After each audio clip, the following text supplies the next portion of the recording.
Oh my goodness. We're live once again. Joe and Mike and Joe build assets online.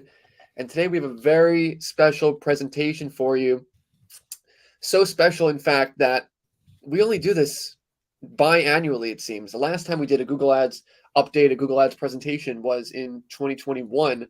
And since then, Joe, I mean, people were saying dropshipping is dead back then. They're saying it now, but we've done a whole lot of sales with this strategy we're going to talk about. And yeah, I mean, we're going to get into some updates. The world has changed. 2021, things were just changing. Now we got TikToks, we got Instagrams, all sorts of viral content. So do people need to worry about that? What's going to go on? So that's what we're going to discuss today. What's going on with you, Joe?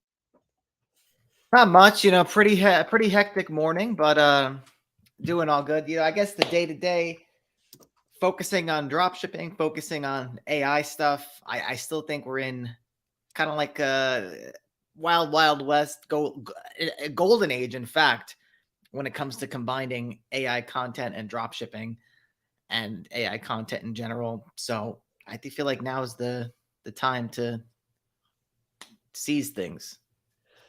Absolutely. If you haven't gotten started by now, then I don't know. I don't know what you're doing because I don't know. Things just keep advancing, and the sooner you get in, the sooner you can start Yeah. taking advantage of some of this stuff. But got some people in here. Feel free to Well, leave a comment for the algorithm. Say hello. Justin well says howdy. Jacob says what's up. Preston says what's the curtain behind Mike? Wouldn't you like to know? So yeah, let's get this presentation up here, and you can start diving right into it.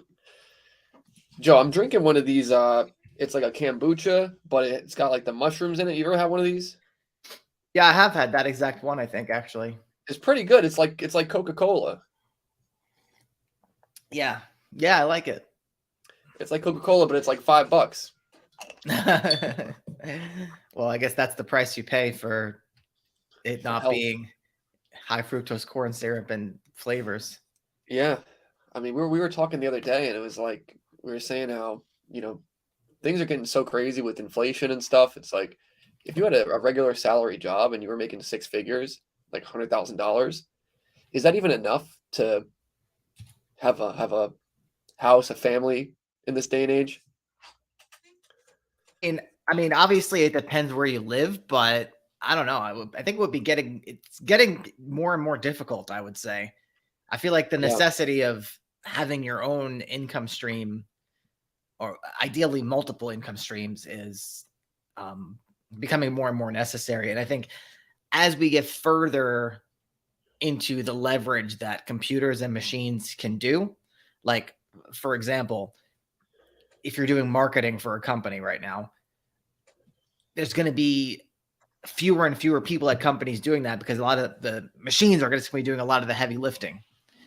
So I think that, unless you're taking up a trade, you better be learning some things that allow you to make more income streams, such as Google Ads.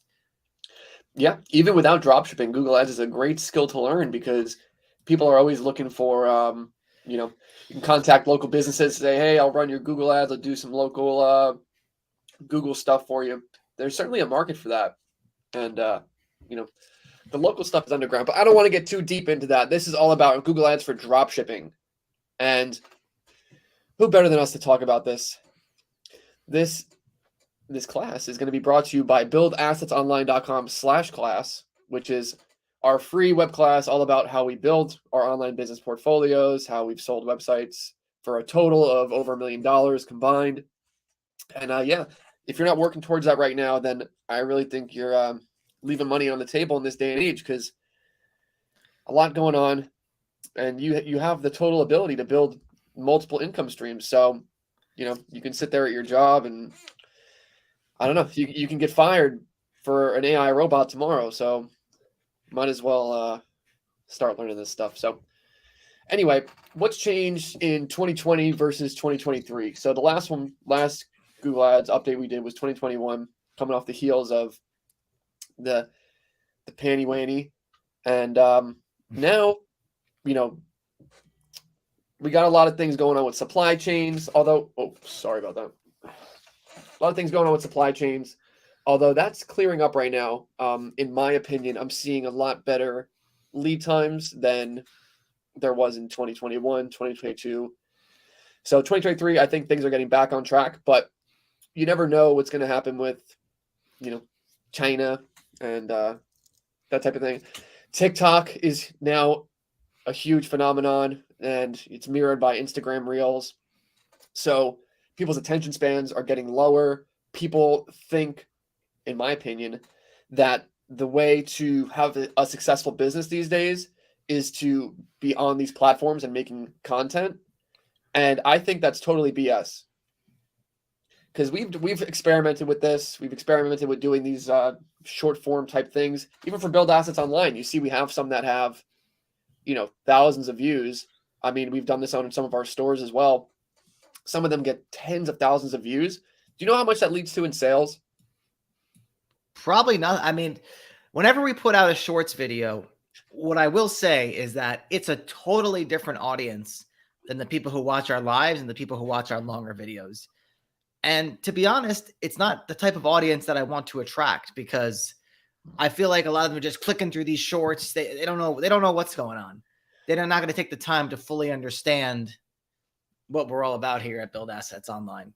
Yeah. And we're going to get deeper into this as far as like top of the funnel, bottom of the funnel, etc. But yeah, that stuff, there's undeniably people that are doing really, really well with this, but there's people that do well with anything. This is all about what is the most efficient, most reliable, best bang for your buck type thing. And that type of content is just simply not it. I don't want to go too far off on a tangent here, Mike, but I was exploring, just kind of putting the feelers out there for some other business models that can be done that are reliant on these things like Facebook ads, Instagram ads, TikTok ads, whatever. Some of the things that I was exploring that I thought might be good is ad arbitrage. So if you drive traffic from Facebook ads to your site with ads, you could potentially make some sort of margin there, or get because it's driving so much social traffic, get featured in the Google Discover and then make money off the back end of that. And you could do a similar thing with lead gen. Like you can promote certain, a couple of our students were telling us about how people they know are doing lead gen in different, like, I don't know if I can reveal like the niches that they were talking about, but let's just say like air condition repair. Like you can get air condition repair leads off Facebook and sell them to a lead gen company and blah, blah, blah, blah, blah. But the thing is, so the ad networks and the lead gen networks, they're all 60 to 70 days more net payment. So you're laying out all this money on ads and then waiting 60 to 70 days to get paid. And I've had experiences with ad networks where they clawed back the earnings. So, as much as it appeals to me to be able to put up some of these big numbers that you could put up in revenue with those certain business models, the downside is that if you have to spend so much money on these social platforms before seeing sort of like money back in your pocket. And the same goes with dropshipping, actually, or just selling products in general, because a lot of what they'll do is they will build up someone will order the product once and then it'll be a recurring thing. A lot of companies do that with social traffic. I feel like I see it all the time with stuff like Mud Water or whatever the latest thing is that people are promoting. They'll try to build like a replenishable business off of these platforms. Right. And I think people, they're consuming so much of this content and they see businesses on there. They think that that's actually how you run a business these days. And they don't see all the failures and all like the wasted time and money associated with that. So they don't see the amount of money it takes to truly, before you're like actually profitable. With what I want to do, I want to pay a low amount for something, get a bigger amount back in my pocket as soon as possible, and do that over and over and over again in a way that requires the least amount of my time. Right. When you get into this making content stuff, you have to do the creative, you have to do the ad, you have to do the hooks. They get stale easily. It's like so far and away from what you actually need to do to make money. What you need to do is just so much easier. and you should be profitable out the gate doing the methods that we're going to talk about in this presentation. So, yeah, lastly, I was just going to get into how technology has changed in terms of ads and stuff, how everything now is gearing towards AI, like with the TikTok, the Instagram, it's all about the algorithm and all about, the AI is getting smarter with how they serve content. And does that matter? I'm going to tell you right now, not really. Google Ads is doing their own Performance Max type stuff. We don't get into any of that. Maybe on YouTube, we'll talk about that. You can do some, algorithm based type thing. But for the majority of cases, for the majority of people that aren't at 100,000, 200,000 plus revenue on their dropshipping stores, they don't even need to leverage any of this, like, fancy AI algorithm type stuff. So why Google Ads for dropshipping? Very simple. Query-based marketing and high-ticket products. These things go together like peanut butter and jelly. And it's never going to go out of style. Why? Because if someone wants a chainsaw, they're not going to wait until they get hit with an Instagram ad for a chainsaw. Now, Instagram might detect that person is looking for that, but only because they're going onto Google, they're going onto some sort of search engine, and they're researching chainsaws. So there's always going to be a market for somebody that says, hey, I want this. And then they go and they put in a query into a search engine and they go and buy it. So when you're just starting out, you can build a high 6-figure business just off query-based marketing. People searching keywords and you show up in front of them for that particular search. That's it. You couple it with a high ticket product where you stand to make several $100s to over $1,000 per sale, and things just seem to fall into place. So it's important that people really understand this here. This is the buyer funnel, as it's known, and there's many layers to this. So at the top, you have attention. And nowadays, people, I think, can relate to this more than even 2021 with TikTok, with Instagram, with this new type of content. So much is coming at you now that's simply based on grabbing your attention and showing you something that you probably haven't seen before. It's not always going to be directly leading to like a purchase, but it could be like a recipe. It could be, I don't know, some sort of hack. It could be just an entertaining video. But everything right now is so geared towards top of the funnel stuff that people are starting to forget about what goes on at the bottom of the funnel. So at the top right, you have attention. Somebody doesn't even know about a chainsaw. Maybe they got a big yard. They're not even thinking about getting a chainsaw. They get an ad for this guy using this cool chainsaw. He whips it out. He friggin' slices a tree. And he says, "Oh, that's pretty cool. That's pretty cool." Now he moves down into the interest. He's interested in maybe getting a chainsaw. And then, time goes by. Maybe he goes outside. He's got some dead trees hanging around. And then he says, "You know what? I think I should actually get a chainsaw." And then what happens? Maybe he gets hit with another ad, or maybe he just goes onto Amazon. Maybe he just goes onto Google and he searches chainsaw. And now he finds a product. And actually, this cycle may start again for a particular brand, right? So he may just be thinking about chainsaws. He Googles chainsaw. Now he's going to become aware of a particular brand. He may become interested in it. He may desire to purchase it, and then he'll take action and buy that particular chainsaw. So there's layers to this type of thing. So for the majority of people just starting out, I think they need to stay away from the attention and the interest part of this funnel. You can go directly to the desire and to the action part, and we're going to show you exactly how to do that today.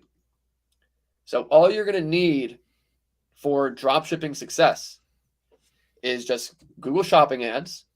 You search chainsaw, you see the pictures and the prices. That's Google Shopping. Google search ads. So things showing up, top couple positions, saying, "Hey, buy a chainsaw here on Amazon, buy it on Wayfair," whatever. Google retargeting. So this can be something like a display ad if you're on a blog site and you see, the ads. But what we actually like to do is take the people that land on our website, they search chainsaw, they land on the website, they go back and then they search again on Google. That is actually, you can do a form of Google retargeting where you set up a specific audience for people that are searching again in Google that have visited your website before, and you can bid more on them because you reliably know that they're lower down in the funnel. And then on top of that, you have Google Ads for retargeting, and you have YouTube. You have YouTube ad retargeting, and then you have YouTube top of funnel videos. So this is kind of in order of importance, and we're going to get into each of these things specifically. For their early on success, do people really need to get into the YouTube stuff? No, but we're just laying out everything that we do and we employ. Okay. So here we have a fake screenshot. No, this is real. So I took this. I don't even know why I use this date range, but 2020 to end of March, did about 13 million in sales on one store.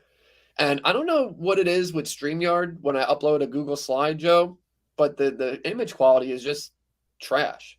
So I apologize for the bad images here. Well, I think because it does that make it a little better?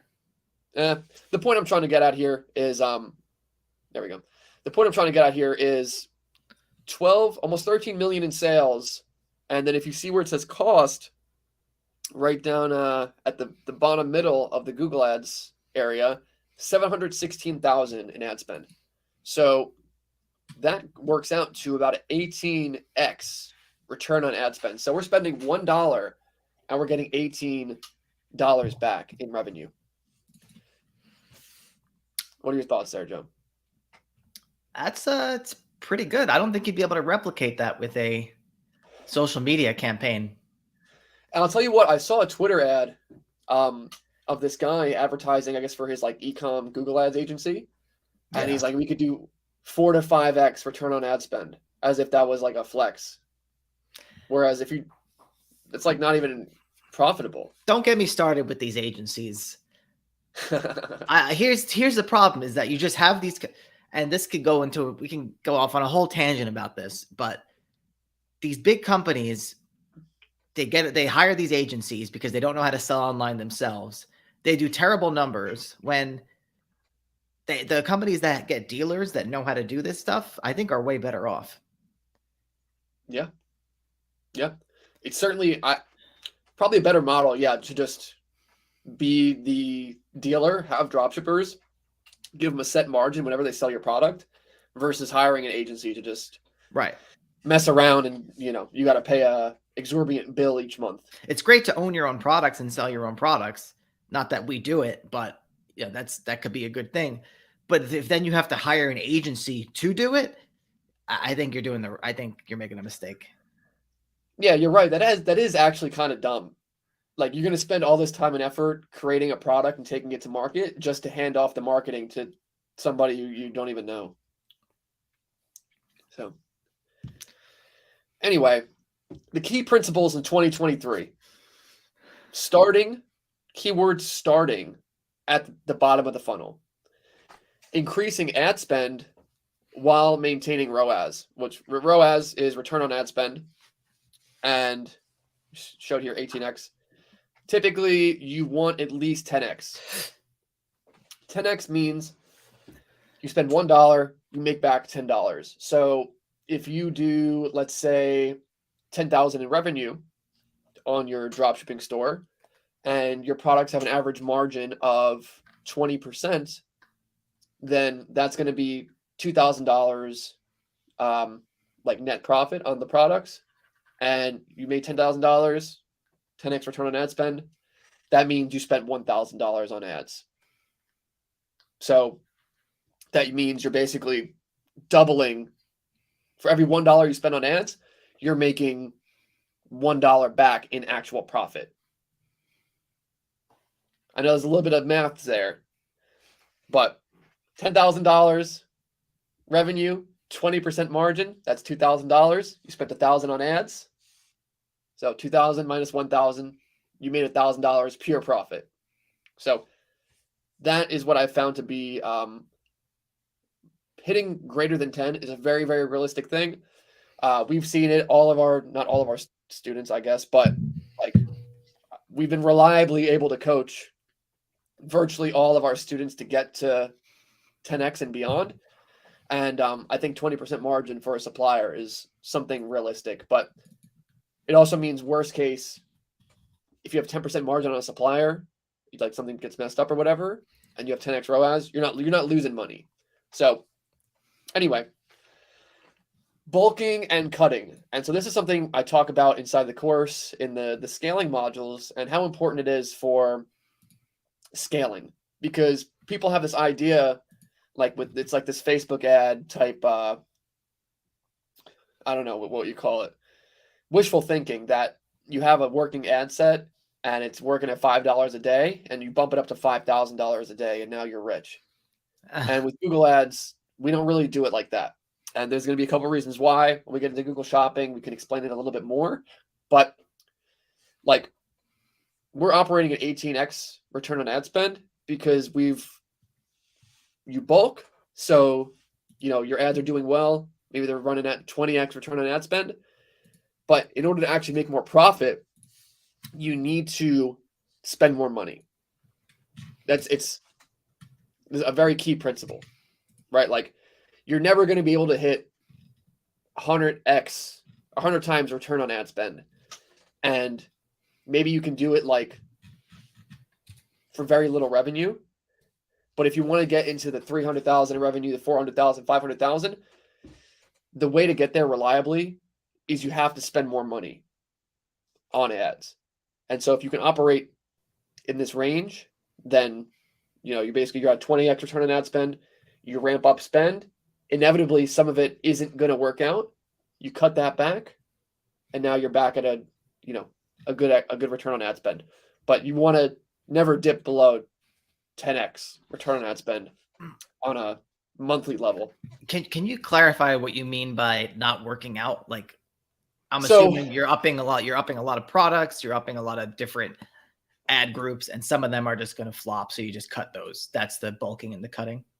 Right. Because with Google Shopping, for example, you can't tell Google the keywords you want to show up for exactly. Right. You have to use segmentation. So when you increase a bid on Google Shopping, you are increasing the number of keywords you're going to show up for. And you're also increasing, the position, like for chainsaw, right?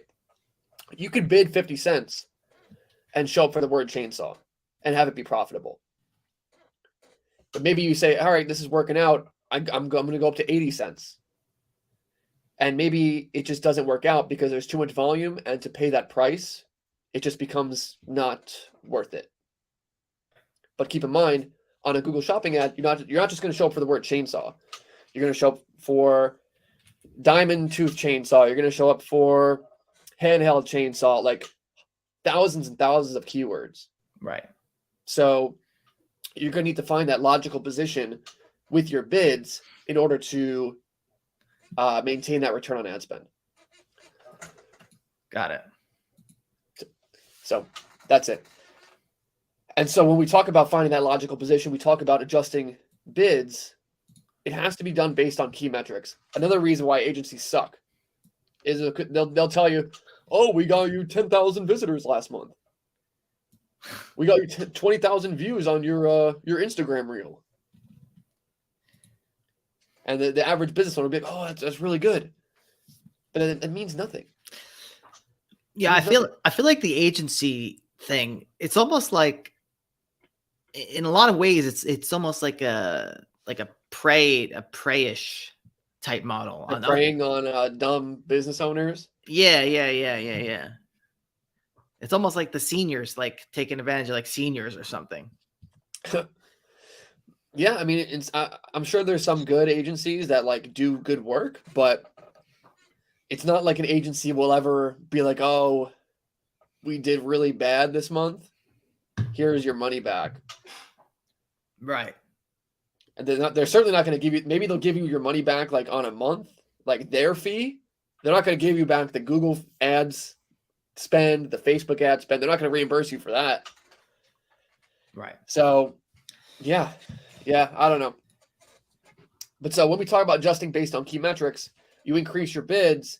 Yeah, you get more traffic, you get more add to carts.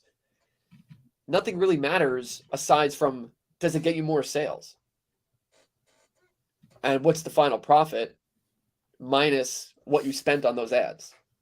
Right. That sales might not be the important thing. It's profit from those sales, which most likely an agency is definitely not going to be paying attention to. Yeah, an agency will not be able to tell you exactly what your profit is because they don't know, obviously. Shipping costs vary, that type of thing. Maybe if you have like a few SKUs, you have your own brand and you have like one product, 3 products, and like the cost is very flat and they have a very set like margin to work with. But with dropshipping, you can never tell an agency about your thousands of products and all the different margins and the shipping zones and all that stuff. So only you can really know about that. Yeah. And yeah, so enough bashing agencies for now. So I had this quote in the last one and I liked it, so I kept it. The business that can spend the most to acquire a customer wins.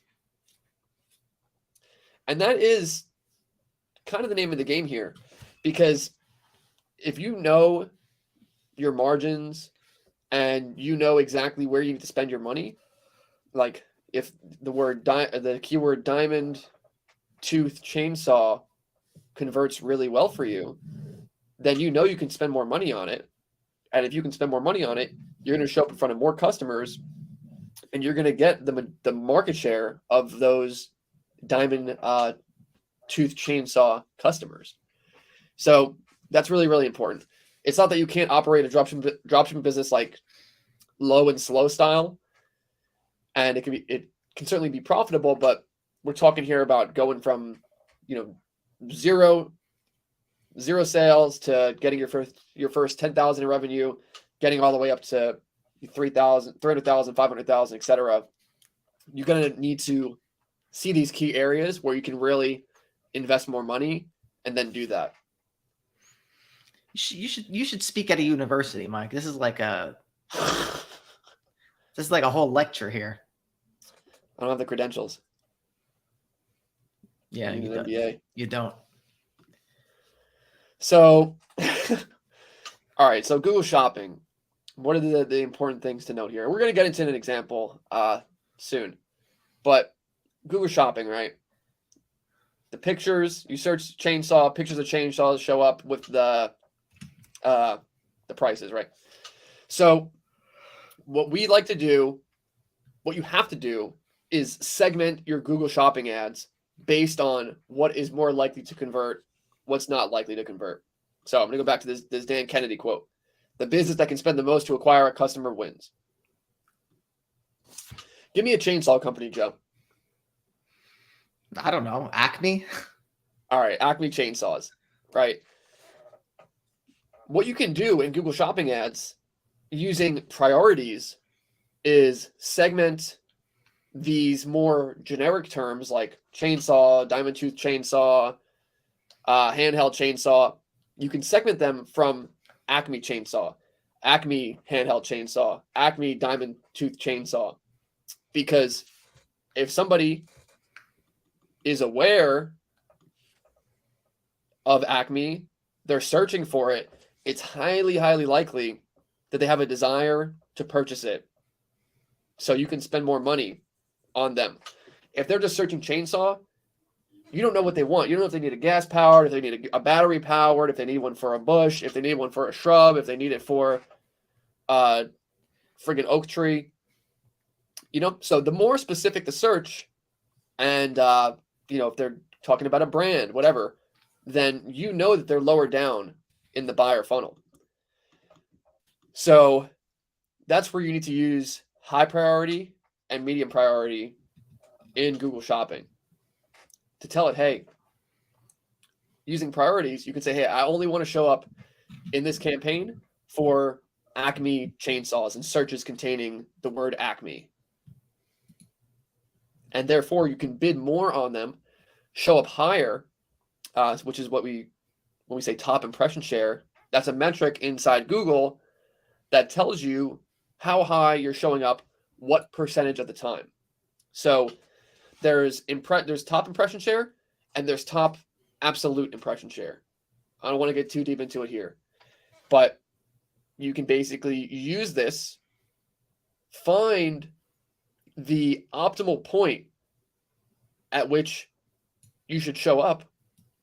So like on some branded stuff, we're showing up 50 to 80% of the time at the top because we're willing to spend more money to acquire that customer for that segmented search because we know that they have high buying intent. And on top of that, we've sold the product before, it reliably converts. We know we're going to get the sale if the customer is low down enough in the buying funnel. Joe, we're bouncing all around here like a friggin' screensaver. I was trying to see. I was just experimenting with. I like this one actually. Yeah. Anyway, all right. So this is the bulking and cutting, right? So someone searching Acme chainsaw, maybe a $1 bid gets you. It costs you $100 to get a conversion. You get $300 per sale profit. You bump it up to $150 to $2. Now all of a sudden it costs you $200 to get a sale. But at a $1 bid, maybe you get one sale a week. Maybe at a $2 bid, you get more sales because you're showing up more, but your cost per conversion is going to be higher because you're spending more per click. So you need to find that optimal spot through spending more on these products, bulking, but then if it's not totally where you want it to be, maybe that it's costing you too much to get a conversion to where it's not worth it, maybe you bump back down to 150. And that's a good spot based on what your margins are, the competitiveness of the product, and how often you sell it. So like there's some things that we could sell more, but we simply don't because the margin isn't there. Maybe we don't like dealing with the supplier as much. So we choose to spend less on it, have a higher or have a lower cost per conversion. So it makes those sales just better. More worth it. Right. And so the important thing, this is all done through manual bidding. None of this AI performance max nonsense. And I'll tell you something. We sold a website recently for a high number. We have a video on this. It was over $500,000. And one of the first things that this company did when they bought this website and then they got all their people in there, I mean, shout out to them for having their own in-house ads team. But they went and changed the ad account that I had been working on for years and years. They took all the manual bidding away and changed it all to Performance Max. Why? Because they probably attended some conference where look at all the cool things the algorithm does, how advanced it is. It's going to get you more sales, yada, yada, yada. And what happened? Everything immediately flopped. They're emailing us. We got to get on a call. We got to fix this. And we said, hey, what the hell are you doing? I spent years optimizing these bids. And you're just going to come in and tell Google to do its thing and expect the same results? Nonsense. So this gives you so much control. And when you're doing this, like, you can call it a side hustle, you can call it whatever you want. It's so important you have control over what you're bidding on each product because, like I said, maybe a product is out of stock. You want to lower the bid. Maybe supplier's running a special on a product. You can up that individual bid on that individual SKU. You have total control over how much money you're spending, where the money is going inside your ads account, and that's going to be the best way to reliably make profit for yourself with dropshipping. So additionally, with Google Shopping, people are clicking on chainsaws, they're landing on our website. now they're becoming a part of our retargeting audience. So I alluded to this a little bit before. When they search chainsaw, maybe they land on a collection page. Well, it's Google Shopping. They land on a product. They start browsing around for chainsaws. Maybe they leave, they go have lunch, whatever. They come back the next day. They search a brand on Google again that I have. You can bid more on this search because this person's been on your website before. Now they're coming back to Google, searching again, and that is a huge indicator that they are very low in the buying funnel. They are very ready to make a purchase. So this is really all the big secrets, and it's so easy to do yourself, honestly. Like, people go to school for 4 years for marketing. For what? You can learn this in a few months. Yeah, that's what's really funny about it. I totally believe in advanced degrees when it comes to stuff that's like really technical, maybe like medicine. Well, that's a whole nother subject, but maybe like medicine, physics, things where you really need to recognize a lot of, or remember and know a lot of facts and a lot of research and history of research and things like that. But for something like marketing, especially in the digital age, where it's changing like every week. I mean, it's not even really changing every week, but like you're not going to get this in a school about marketing. You're probably just going to get some like core principles and these stupid theories and things like that, rather than you have the ability to go on to Google and advertise yourself, market yourself, and see what happens and learn from that. And it's going to be more valuable every single time. Yeah. One of our students posted a picture of his marketing class. It was like homework or something. Oh yeah, it was a joke. I forget what it even was, what the contents of it were, but yeah, it's pretty funny stuff. One last note I want to make before we move on to the next slide. I wrote here segment, and I wrote high, medium, low priority. And that's because that's the only way you can filter the keywords you show up for in Google Shopping. You have these 3 priorities. However, we only use 2 priorities.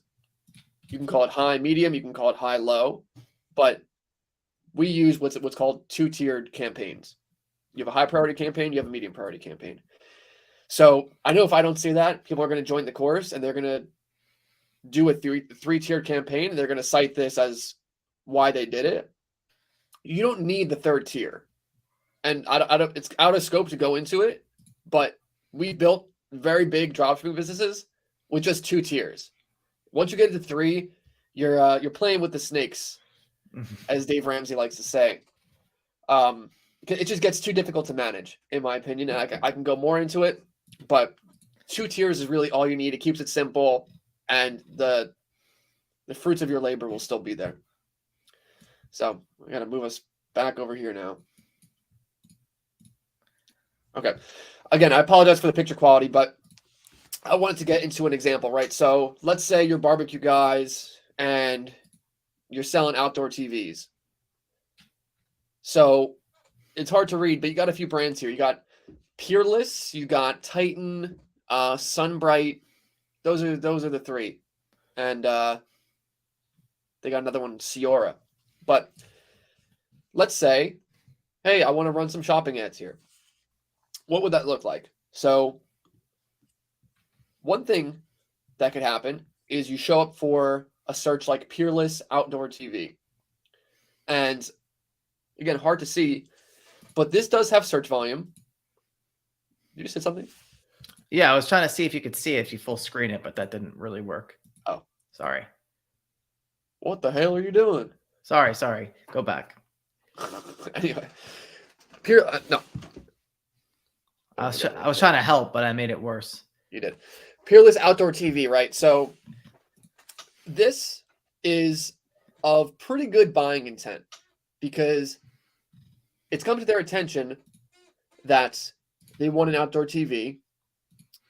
They're probably interested in outdoor TV, so much so that they're aware of a particular brand of outdoor TV. And so they're searching for that particular brand. And so this would be a prime place for you to show up with these shopping ads that we have here. And it's hard to read, but the average CPC that this estimates, this is keywords everywhere, a keyword tool, is like 62 cents. And these products are $1,800, $3,000. Nothing to sneeze at price-wise. And who knows how much you can make on this? At least $300, probably more. 500, hopefully, on the $3,000 one. And 68 cents per click. And that's probably a high estimate, because when you get these keyword estimates here, that's like for shopping ads, or sorry, for search ads. It's like actual search results. So you could see how it can't be too hard to create a return on investment when you're spending, let's say, 50 cents per click, and you make $500 back on a sale. So what's the math there, Joe? How many clicks would it take to break even to make a sale? At 50 cents and you make $500, 100? Yeah. Right? No, 1,000. 1,000 clicks. 1,000. Yeah, duh. That, can you convert someone coming to your website for Peerless Outdoor TV, looking for the exact product, not the exact product, but the exact brand and product type? 1 in 1,000 is all you have to convert to make your money back. If you can't do that, you have some bigger issues. So that's that. Here we have an even more specific search, Peerless NT552. This means they're searching for the exact product that they want to buy, down to the item number of the product. If you're just becoming aware of an outdoor TV, you're not searching something like this. The only person that's going to search something like this is going to be someone that is acutely aware of the product that they're interested in, the product that they desire. And so it's highly likely that this person is very, very close to buying. They could be looking for parts, maybe, but a simple negative keyword like parts, support, whatever, they're not going to show up in your campaigns. So we talk about that quote, the person who can spend the most money to acquire a customer wins. You know, if you're going to make $500 on this, you could bid a lot higher on something like this versus a search like outdoor TV. And I think you should mention who ends up losing in these type of scenarios, because assuming you're doing everything we're talking about, and then you have your competitor who's using an agency bidding on the generic keyword, running up their marketing budget with 50 people on their team, they're eventually going to run out of money, whereas you're not. So that Dan Kennedy quote you keep saying, I think it's important to understand that just because you're spending the most amount of money, it doesn't necessarily mean you're spending the most amount of money, if that makes sense. Yeah. It's about where your money is going. Right. And in this example, I'm using it to say, hey, you got to put a lot of money into the areas where you know you're going to make a return back. Right. That's what the quote means. And at the end of the day, the person who can spend the most amount of money in the right areas wins, because if you're spending the most amount of money in the wrong areas, you're going to lose. Right. The quote also refers to the idea that like the upsell idea, right? Yeah. If you spend, $500 to get a customer in, but on the back end, they're going to spend $10,000 with you. You could drop a shitload of money to get them in the door, because you know what they're going to, the higher the value of the customer, the more you can spend on them. But you take care of that idea with the high ticket products you're already selling, and you ensure that you're going to make a return on your investment by staying low to the bottom of the funnel. And in this case, I'm using this example because you can place more money. You can be more aggressive with your bidding in these areas where the customer is being very specific in their search intent, in the queries that they're searching. Versus outdoor TV, you don't really know what kind of TV they're looking for, the size. Do they want 4K? Do they want 1080p? Do they want a Samsung? Are they just looking for support on something? Are they trying to read an article about it? You don't really know. So you don't want to spend a whole lot of money here, even though there's a lot of volume. A lot of people are going to be searching for outdoor TV and variants of this term. But you can't put a whole lot of faith that someone's going to buy that from a search like this. Someone searching Peerless NT552, it's already implied the exact model that they want. The size, the specs, everything.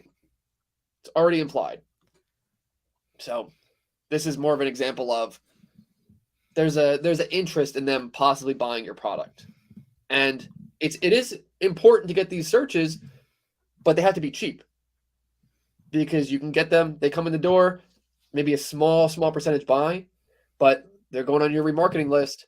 When they're going down the funnel and they say, hey, I actually like this Peerless TV, they go on Google, they search Peerless TV. Now they're in your pixel. You can spend more money to show up at the top for them because you know they've gone through the buying process. So I'll get to this question here real quick. Fernando says, is it worth running Google ads for brands that sell direct to customer? What if they put a lot of effort into their own websites and are already bidding higher than someone who's just starting? I feel like we answer this question in every single video. The answer is I don't care that they're selling directly to the customer because it's unlikely that they're doing anything like this. They probably have a website that people can go and buy. They probably have organic traffic. Maybe they're running some ads, but maybe they're paying an agency who doesn't know what the hell they're doing. Maybe like the brand selling directly to the customer, 95% of the time, you can run better ads than them. And if it's a brand that has a MAP policy, so you're competing at the same price, it's no different competing against them versus competing against a different website, a different dropshipper. So yes, I don't care about this at all.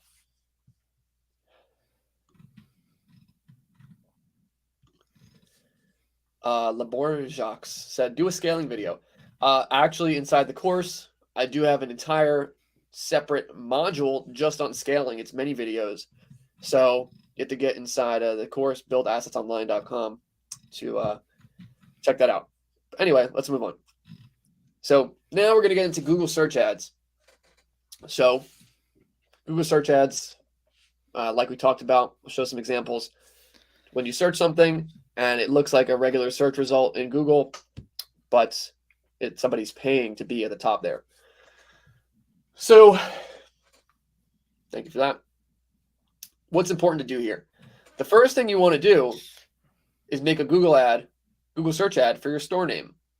Simple, easy, extremely likely to be profitable. In fact, I've never seen somebody not make have a huge ROI from their store name. So if your store name is something like chainsaws.com, then maybe that's not the best idea. Maybe it's going to be difficult. What you looking at, Joe? There's a huge wasp between the screen and the Let it in. the window. No. Fear factor. Yeah, that's big. Anyway, first search ad you should make your store name. Easy. Second search ad you can make would be for high margin suppliers that, again, if you're going to make $1,000, they seem like a good supplier. Go ahead, throw them into a search ad, and you can do this for the supplier's name. You can do it for the supplier's products, but we're sticking to bottom of the funnel stuff here. If the supplier is selling chainsaws, it doesn't mean go and make a search ad for the word chainsaw. You want it to be for Acme chainsaw, Acme diamond tooth chainsaw, whatever. So you can do that. You could do it for converting terms. Again, the majority of the time, this is going to be branded.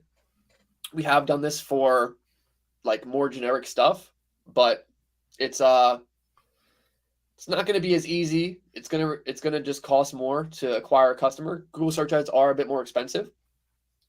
But one good thing here about Google ads is you don't really have to go through the bulking and cutting phase in the same way.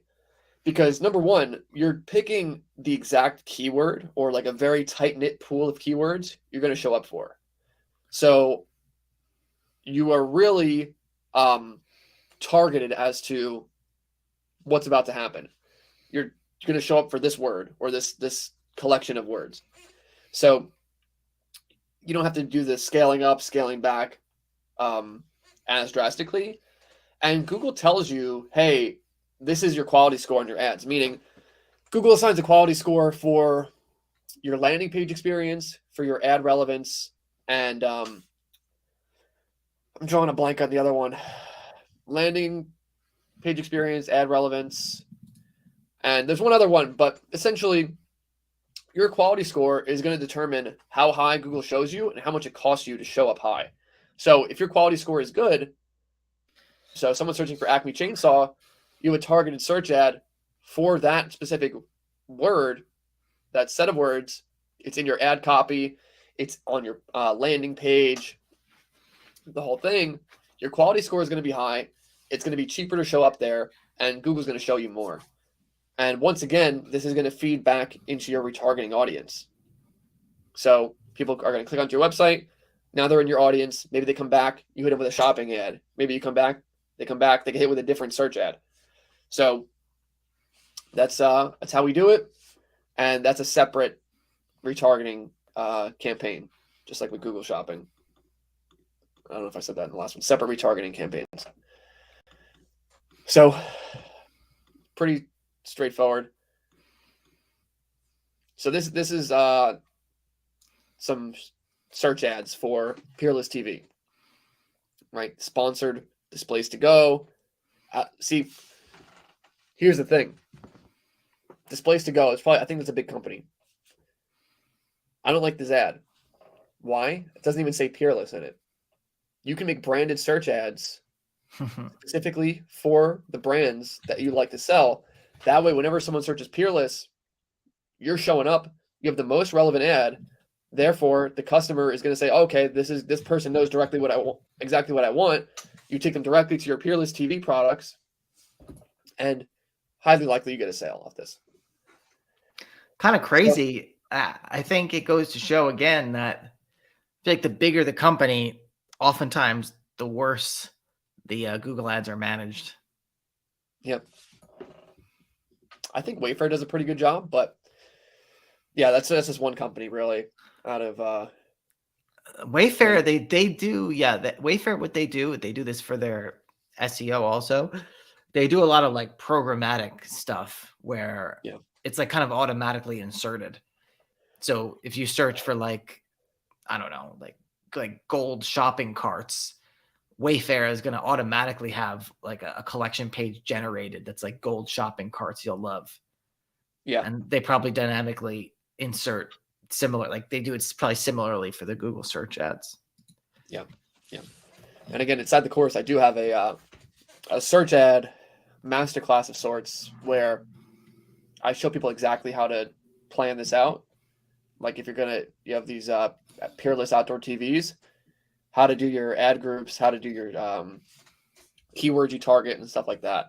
And yeah, you get really granular with it, and you're targeting these exact terms that are really high intent. It's pretty cool stuff. And so this is like sort of medium of the funnel search ad. So when I talked about like what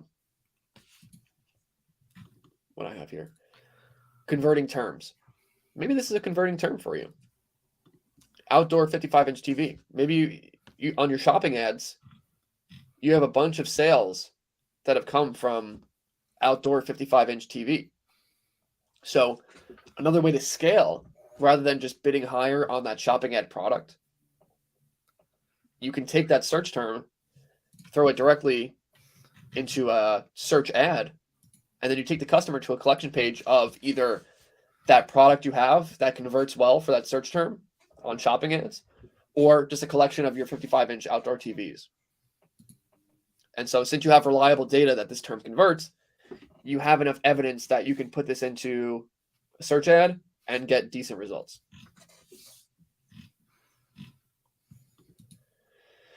So that's really the meat of the presentation, and that's really the bulk of how we run our stores. You just doing those things that I talked about now, you can get a store to multiple six figures, a dropshipping store.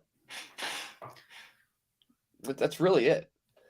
But now I do want to get into just some accessory YouTube stuff that you can do that people might find appealing.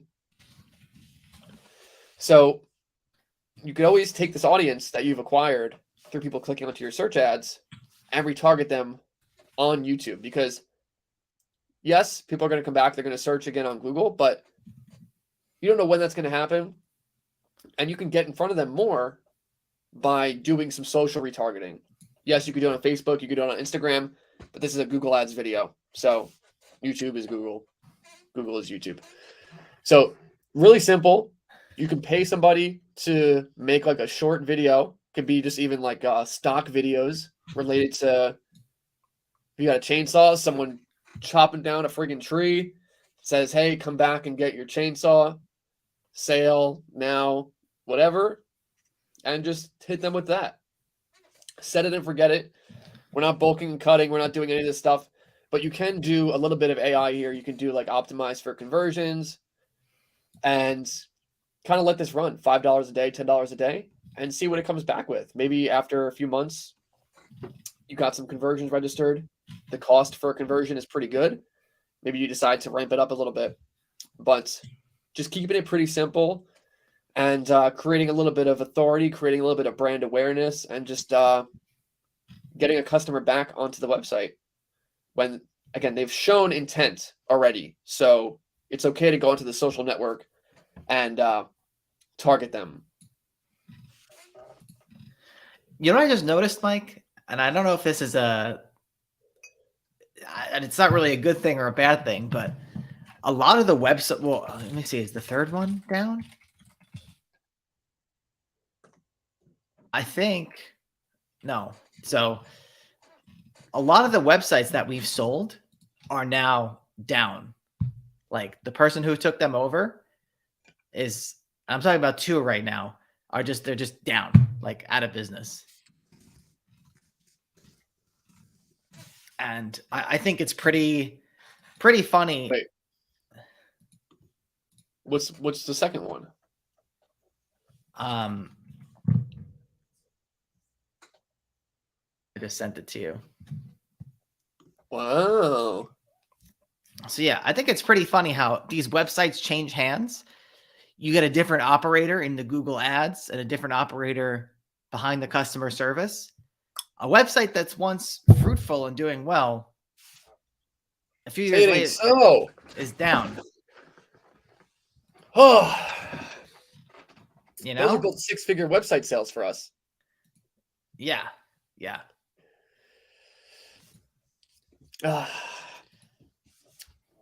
Just goes to show. You need to really know these skills that we're talking about right now, because if you don't know, then something goes wrong in your ad account, a supplier shits the bed, whatever, you can't adjust for it because you don't know how to go into your ads account and adjust for it. So that's interesting stuff, but let's keep going here. People are starting to snooze. Anyway, this is kind of like a good example, not for this is for like the outdoor TV stuff, right? So number one, if you're doing YouTube retargeting, I couldn't find a specific video that would suit an outdoor TV because I'm not going to get targeted with that. But it doesn't matter if you're looking for something that is indicative of if you're ready to buy an outdoor TV or not. You are simply going into the YouTube campaigns, putting in your audience of people that have visited your website, and it doesn't matter what video they're on. If they're looking at pavers, if they're looking at a Mr. Beast video, you could show up there.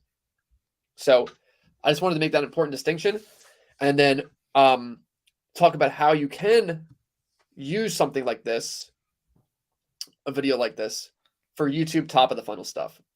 So you can target within Google Ads people that are watching specific videos, right? So maybe even this a better example would be somebody looking up a Peerless TV outdoor TV review.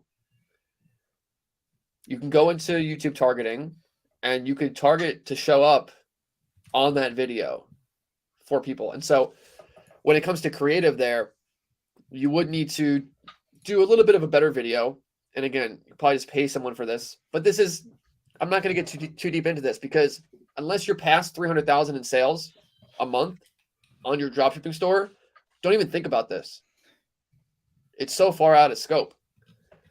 It's like making a friggin' Instagram, like a TikTok for an outdoor TV. What's your plan there? Do you really think you're going to convince somebody to go all the way at the top of the funnel, all the way down to the action phase? Unless you have a lot of money to blow through and you can spend just an exorbitant amount of money to acquire a customer because they're going to sign up for maybe your TV service and they're going to pay you thousands and thousands of dollars over their lifetime, you're not doing this. So don't even think about this until you're already making good money just doing the bottom of the funnel stuff. Then you can work your way up. Again, like if Peerless is just a sick brand for you and you know you convert really, really well on Peerless, you're one of the top sellers in the country, then you can start going onto YouTube, targeting people that are searching for Peerless TV review, or they're building a outdoor patio, and you can start to get in front of them. And this is a way to, again, build that retargeting audience even further and, again, do some extra retargeting on these people. So now it's a little bit easier to capture these people at a higher stage of the funnel and work them all the way down. You could pay a little bit more because now they're watching Peerless TV review. Maybe they haven't searched anything yet on a query-based search engine like Google, but they might be there. They might be there in the buying stage. So you can do this. So yeah, and you could do this. Maybe you target them with a outdoor TV ebook. I don't know, something to optimize for other than straight purchases because it's a far way down. So get them onto your email list, get certain cost per lead, and continue to market to them. But this is getting to be a bit advanced when you just don't need to be that advanced. You could stay at the bottom. You could not even get into this stuff. Just stay at the bottom of the funnel forever and acquire new suppliers and repeat this process. So that's really the gist. But alas, one last thing. This is kind of everything we've looked at plus SEO and how it all works together. So you have the paid ads, the YouTube traffic, and the SEO. So you're writing articles, whatever. It's all funneling traffic into your dropshipping website. Some people are just going to buy. You're going to get high ticket sales from that. Some people may not buy. They funnel into your retargeting list. They funnel into your email list. But guess what? They're on your retargeting list. They get thrown back into your YouTube ads, into your Google ads. They land back on your website again. Maybe they sign up for email this time. Maybe they don't. Maybe they buy this time. Maybe they don't. But this cycle is going to continue along with the SEO. Because again, someone can land on your website from an article you wrote. Now they're on your retargeting list. Now you can pay a lot to show up in front of them. And it's going to be very likely they wind up as a high ticket sale for you. So that's it. BuildAssetsOnline.com/class. And you really gave a masterclass today, Mike. Well, if people want to see the actual ins and outs of how you do this inside your ad account, how you get suppliers, how you set up your store, then they gotta go to BuildAssetsOnline.com. I feel like you gave away too much. I don't even care because nobody's going to do it. Yeah, you're But I'll right. tell you what. I did a call yesterday, with Jacob over here and his brother, and he was actually like, "Hey, we saw you mention this product in like a random video, and like we actually went out and did it." But then that made me happy. You know, it's good to see there's people that are picking up what we're putting down. You know what I'm saying? I'm sure there are some. I'm sure there's some, but that's really it. We can get to questions if people have any, but um, we'll see here. Hector says, "What app do you guys use to track conversions?" Well, you don't have to use any app. You can just use the Google Global Site Tag that they give you. You put that on your website. You tell it what a conversion is. So for dropshipping, a conversion is when someone lands on the thank you page. That means they've ordered. So you put a conversion event there, and boom, registers as a conversion. So you can do this yourself, but we also recommend AdNabu as a good tool because it makes it really easy for people. It's just like one click, it installs everything for you. So those are the two options you have. You can do it yourself, or you can just do AdNabu. Jacob says, "Very great information, Mike. Big companies to hire you, and pay you a couple million." Yeah, they should. Just give me a couple million. Thomas says, "With others in the space recently giving out extremely high value ad information, I mean, why not?" I don't know who else is doing it, but this wasn't a retaliation to that at all. I don't really watch other people's videos. We got enough going on, Joe. We can barely make these videos. Yeah, I mean, you think I spend time watching other people's videos? Here's I think what people don't understand is that if you're in the trenches and you're starting to like learn, the types of videos that you're probably going to be targeted with are going to be not the kind of stuff that I'm watching. Like when I watch videos on how to make more money online, I'm usually looking up like very, very specific things and watching people talk about those very, very specific things. If you're attracted to videos that are like how I made $10,000 a month with dropshipping, or I tried dropshipping for 30 days, here are the results. I tried dropshipping from scratch. And like all these, like let's say I type in dropshipping on YouTube right now. What do I see? How to start dropshipping 2023 for beginners. Like it's always this, how to make your first $1,000 as a beginner, how dropshipping actually works. Like it's just, I'm not watching that stuff. Yeah. Yeah. Well, I mean, maybe Thomas is an accomplished marketer. I don't know, but there's also like people just starting out don't even know how to perceive what's high value or not. That's the whole problem. People see value in terms of like how a video looks, or if something seems just based on how it seems, not if it actually is high value, because you don't have that level of discernment. Right. People like I mean, think about how food works. It's kind of very, very similar to how dropshipping videos on YouTube work. When it Hold on, comes I'm to sorry. what?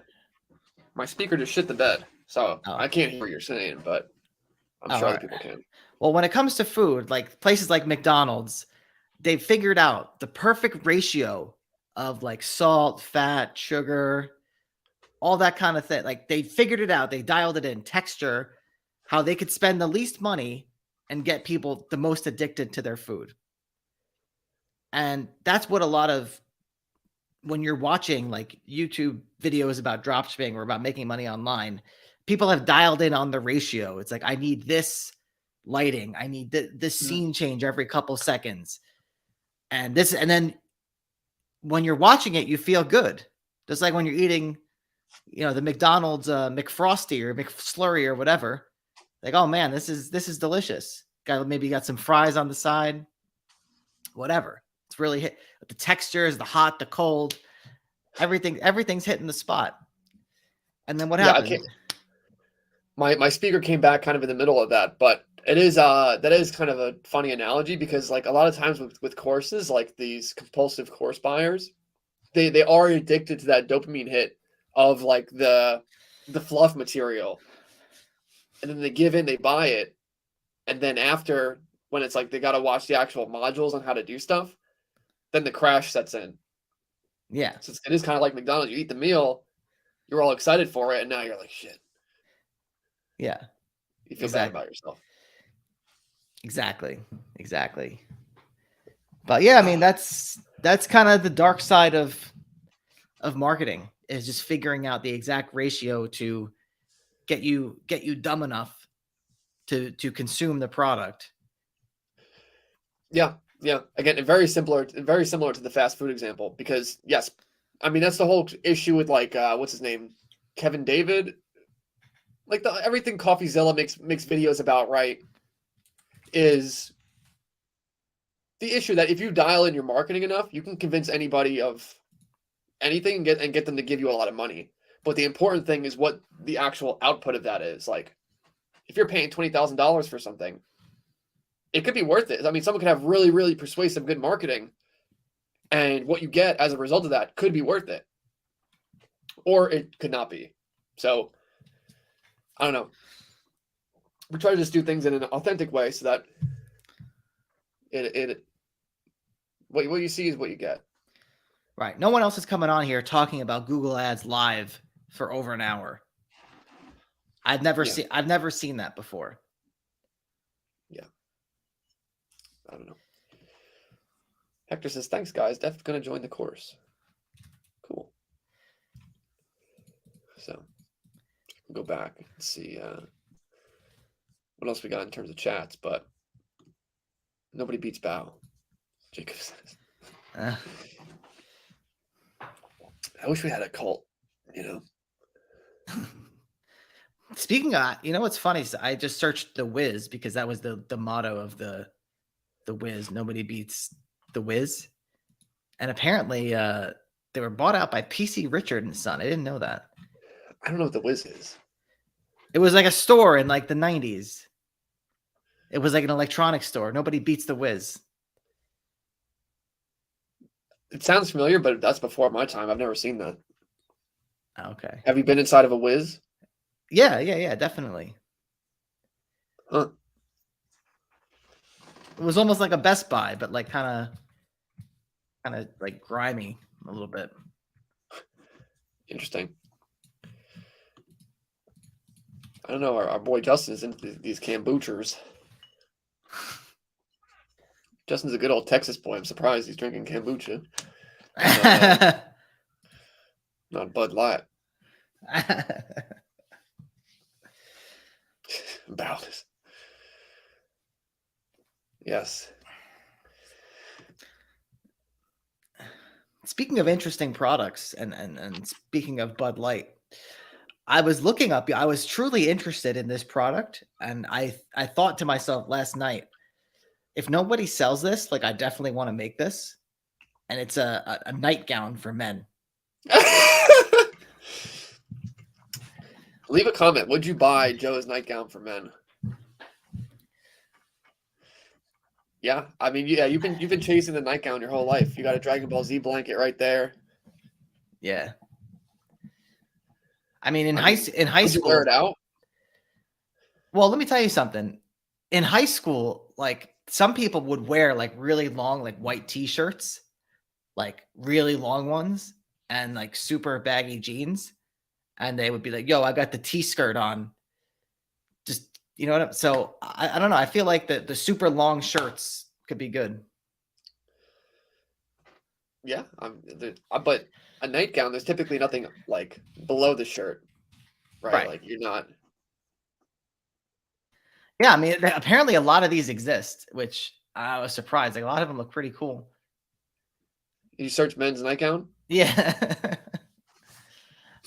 I'm still debating on whether I should. Yeah, I think I got to get some of these. Yeah. Yeah. Someone Jacob says someone who is bringing a lot of value to the high ticket e-commerce space is Brooke Hitting. Do you know who that is, Joe? No. I don't like talking about other people on here, but I mean, listen, this guy bought our cousin's course. Who do you think they learned from? It all traces back. Where do you think people got this information from? Yeah, I mean, I don't really care about talking about other It's just people. annoying. At this point, it doesn't really matter to me. Like I said in the previous stream, I'm just trying to put more stuff into orbit. Yeah, people are sitting here talking about who's this and that. Joe's getting 10 websites up. The friggin' chat GPT. This is actually a good niche. Jacob says sell kombucha machines. Yeah, it exists. Kombucha, like a kegerator, but for kombucha, like on tap. And it is a good niche.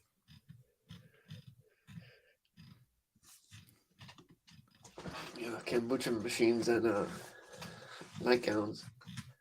Speaking of men's clothing, when are we gonna get your UK friends on here? They're doing our high ticket dropshipping course in the UK, and they're doing well. I don't know. They don't feel confident enough yet, but hopefully soon. Oh my god!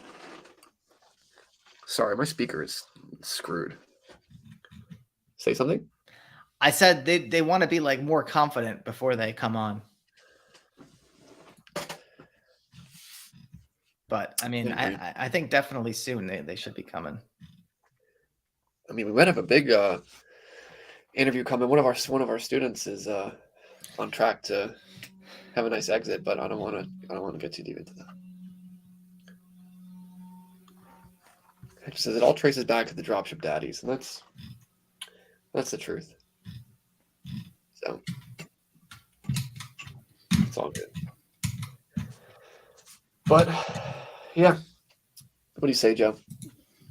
Call it here? Yeah, let's call it here. Alrighty. Guys, thank you for coming. Thank you for watching this presentation. If you made it all the way through. If not, that's okay too. Go to buildassetsonline.com/class. See how we build our business portfolios, how we build our dropshipping stores, and have a portfolio worth over 7 figures. So with that, take it or leave it. But as always, take it easy. Take it easy.